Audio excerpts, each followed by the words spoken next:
Bonjour les artistes, j'espère que vous allez bien, très content de vous retrouver pour une nouvelle vidéo. Nouvelle vidéo où je réponds à vos différentes questions, des questions qui concernent pas mal d'entre vous, ou pas mal d'entre nous même, hein, je me mets dedans parce que c'est inhérent à la pratique de la peinture acrylique, la peinture abstraite. Et aujourd'hui je réponds à la question, comment oser se laisser aller sans crainte de moquerie et de jugement? Très intéressant. N'oubliez pas que si vous voulez me poser votre question, c'est en dessous de la vidéo, il y a un lien pour ça. Alors cette question, on me l'a tellement souvent posée, et puis je continue à la recevoir régulièrement parce que j'ai l'impression que vous êtes beaucoup à vous la poser. Ce qui me rassure dans un sens, parce que moi, je me la suis posée aussi au début, et voilà. En fait, quand on commence la peinture acrylique, quel que soit le style, que ce soit figuratif ou pas, mais j'ai l'impression que c'est encore beaucoup plus marqué quand on fait de l'abstrait. Quand on débute, on se considère rarement comme un artiste, etc., ou même comme un créatif. Et sachant qu'on n'a pas fait ça avant, on pense avoir aucune légitimité dans ce que l'on propose dans notre peinture. C'est d'autant plus marqué quand on fait de l'abstrait parce que, ne faisant pas quelque chose de figuratif, on a du mal à donner une valeur, c'est pour ça que je déteste parler de valeur, à ce que l'on fait, parce que beaucoup considèrent l'abstrait comme des tâches, comme des choses faciles à faire. Il y a toujours cette notion stupide de difficulté, d'accomplissement, d'heures de passer sur le travail. Enfin, c'est dommage. Mais c'est encore un autre sujet. Avec la peinture, que ce soit abstrait ou pas, on veut juste passer une émotion. On veut juste faire vibrer quelqu'un d'un point de vue vibratoire. Voilà, il faut qu'il y ait quelque chose qui passe. C'est aussi simple que ça. Le comment, on s'en fout en fait. C'est surtout ça le truc. Donc, comment oser se laisser aller, sans crainte, sans moquerie? Il faut surtout pas chercher à faire l'unanimité. Il faut se détacher en fait des avis qu'on va vous donner, tout simplement. Vous faites les choses pour vous. Vous faites les choses pour vous. Quand on a envie de peindre, quand on a ça en soi, si l'idée vous traverse l'esprit de prendre les pinceaux, que vous avez envie de le faire, c'est qu'il se passe quelque chose en vous. Donc soyez attentif à ce qui se passe et allez-y. Allez-y tout simplement. Après, les jugements, on s'en fout. On s'en fout. Mais vous allez me dire, oui, on s'en fout, mais bon, quand quelqu'un nous dit quelque chose, ça fait mal. Oui, il faut juste arriver à prendre du recul dessus. Déjà, est-ce que ça va vraiment arriver? Parce que quand on commence, on est persuadé, ça arrive surtout quand on commence à passer le cap du « Ah, ben je vais mettre un peu sur les réseaux sociaux, je vais un peu montrer ce que je fais ». Là, quand on passe ce cap-là, on a peur, parce qu'on a vraiment l'impression qu'il va avoir...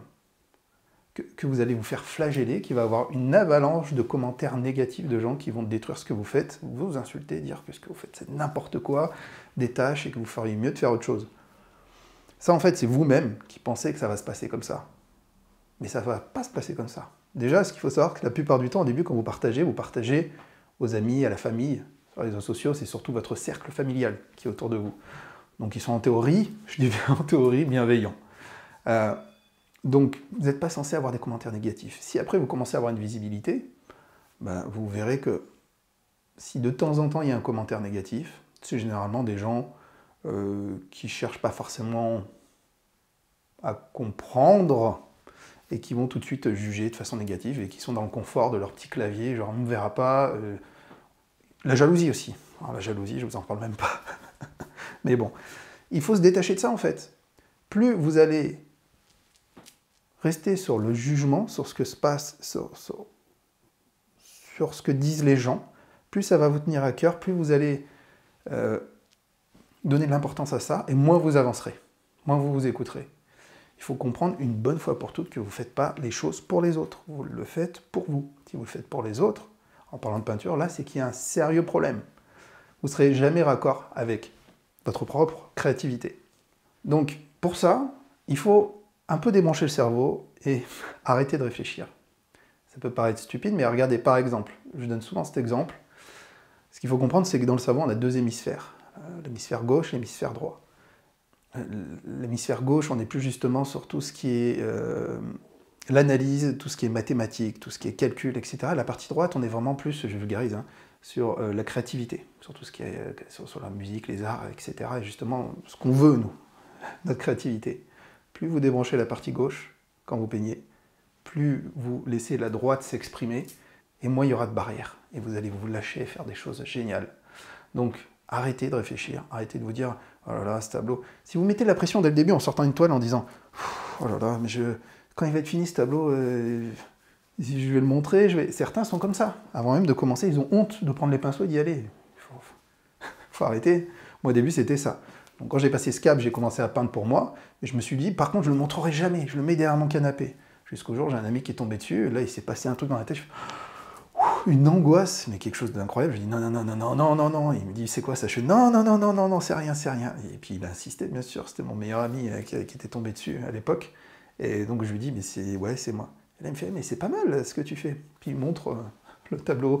Il y avait d'autres personnes chez moi. C'était donc un anniversaire. Et là, il montre le tableau, je fais, mon Dieu, au secours, qu'est-ce qui va se passer? Et puis la plupart, ouais, c'est sympa. Et puis ceux qui n'aiment pas, ils disent rien, c'est tout. Et pas mal, oui, c'est sympa, etc. Et vous savez quoi? C'est là que je suis devenu professionnel. On est en 2013. C'est là que j'ai commencé à oser montrer mon travail.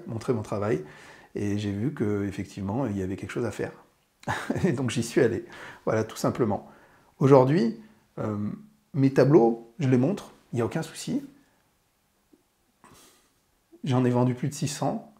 Depuis 2013, je montre activement ce que je fais. Je me suis jamais fait insulter. Jamais personne est venu me sauter dessus en me disant « Ouais, c'est n'importe quoi ce que tu fais ». Quand on parle de peintres, les puristes ou autres, qui pourraient, eux, me mettre un coup derrière la tête, parce que moi, je viens pas du milieu académique et je fais des choses parfois... voilà. Et ben, j'ai toujours eu leur bienveillance, leurs commentaires super constructifs. Ils ont toujours été adorables. Les quelques-uns qui sont excités, c'est des gens qui n'ont jamais peint, qui ne supportent pas voir de l'abstrait et qui arrivent tout simplement pas à se laisser aller dans l'émotion. Ou des haters, alors après j'en parle même pas. Voilà. Mais ça arrive pas souvent. Ça arrive pas souvent et je me dis que si j'avais baissé les bras, si j'avais tout arrêté dès le premier commentaire négatif, bah, je n'en serais pas là. J'aurais tout simplement arrêté et j'aurais gardé cette passion au fond de moi, là. Je l'aurais tassé en disant « Ah ben c'est dommage, mais... » Voilà. Vous voyez, les regrets, quoi. Les regrets, il ne faut surtout pas de regrets, de remords. Voilà.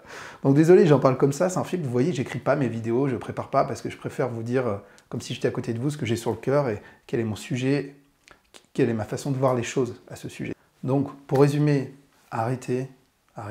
Si, dès le début, si vous vous déconnectez de tout ça et que vous vous dites, bon, bah, ça va bien se passer, il n'y a aucune raison que ça se passe mal, bah, vous verrez que ça se passera très très bien.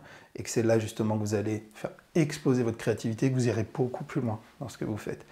Mais sans ça, sinon, vous n'y arriverez pas. Il faut vraiment faire cet effort. Si vous voulez exploiter à 100% votre potentiel créatif, vous devez vous en remettre à lui et lui seul. Voilà, tout simplement. Vous ne mettez pas de barrière et les critiques, on s'en fout. D'accord? On est d'accord? J'espère que vous êtes d'accord avec moi. Voilà. La plupart du temps, c'est des choses qu'on sait, qu'on a au fond de nous, parce que le bon sens nous fait comprendre que c'est comme ça. Mais on ne le fait pas. On se dit oui, je devrais me lâcher, oui, je ne devrais pas tenir compte de ce qui se passe, et on le fait. On est trop cérébral, on est trop à l'écoute de ce qui se passe là, et on sait très bien que le cerveau, ça pédale constamment, et des fois ça nous amène vers des peurs totalement irrationnelles, infondées, voilà, en fonction des gens, ça nous amène des fois à des réflexions totalement stupides et inavérées, quoi, des choses qui n'ont pas de sens. Et il faut voir les choses plus simplement. Il faut voir les choses plus simplement. Pour ceux qui m'ont écouté et qui sont dans ce cas-là, prenez les pinceaux, allez peindre, réfléchissez plus. Allez-y. Et n'ayez pas peur de montrer ce que vous faites. Allez, si vous ne l'avez jamais fait, prenez votre premier tableau, montrez-le à votre conjoint, à vos enfants, à votre famille, à vos amis. Vous allez voir, vous allez être positivement surpris. J'en suis convaincu. J'en suis convaincu.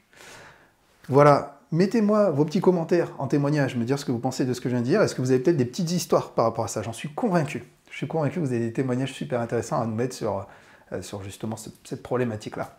Des choses que vous auriez vécues. Je vous le redis, il y a le lien en dessous pour me poser vos questions, pour que je puisse faire des vidéos comme ça. Pour ceux qui veulent aller plus loin, vous pouvez télécharger mon guide du matériel. Il y a le lien ici en fin de vidéo.